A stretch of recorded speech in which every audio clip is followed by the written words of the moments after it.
Hi friends, cigarette తాగే వాళ్ళకు నేను ఈరోజు చెప్పదలుచుకునేది ఏంటంటే మీకు అంగస్తంభన ప్రాబ్లం రావడము ఖాయం.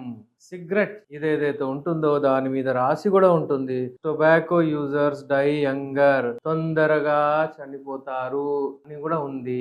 సిగరెట్ వలన మీకు ఏమవుతుందంటే మీకు నైట్రిక్ ఆక్సైడ్ లెవెల్స్ మీ బ్లడ్ వెజల్ లో తగ్గిపోద్ది. అందుకే మీ రక్తనాళాలు ఇట్లా కన్స్ట్రిక్ట్ అయిపోతాయి. దాని వలన మీకు బ్లడ్ అంగానికి దొరకదు. దాని వలన మీ అంగానికి బ్లడ్ రాకపోతే మీకు ఎరెక్టైల్ డిస్ఫంక్షన్ అంటే అంగస్తంభన వైఫల్యం వస్తుంది. ఇంగ్లీష్ మందులు కాకుండా యునాని మందులు ఉంటాయి. ఆ యునాని మందులతో మనము శాశ్వతంగా ఈ ప్రాబ్లం తో మనం బయటికి రావచ్చు. ఈ మందులు ఏమంటే యునాని మందులు హల్వా రూపంలో ఉంటాయి, టాబ్లెట్ రూపంలో ఉంటాయి, క్యాప్సూల్ చూడండి క్యాప్సూల్ రూపంలో కూడా ఉంటాయి. అలాగే మీకు ఒక ఆయిల్ ఉంటుంది, ఆ ఆయిల్ అక్కడ లోకల్ అక్కడ పెడితే బ్లడ్ ఫ్లో మంచిగా వస్తుంది. అలాగే మీకు అంటే ఒక రకమైన పౌడర్ కూడా ఉంటుంది. ఈ పౌడర్ మనము పాలల్లో వేసి కలిపి తాగాలి. అలా అంటే ఎవరికి అవసరమో వాళ్ళకి ఇస్తారు. వివిధ రకాల మెడిసిన్స్ ఉంటాయని నేను చూపిస్తున్నాను మీకు.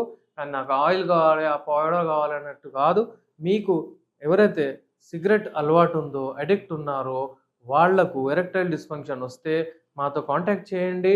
విదిన్ అంటే ఒక 2 మంత్స్, 3 మంత్స్, 4 మంత్స్లో మీ కంప్లీట్ ఎరెక్టైల్ అంగస్తంభన ప్రాబ్లం ఏదైతే వచ్చిందో అది మొత్తం పోతుంది.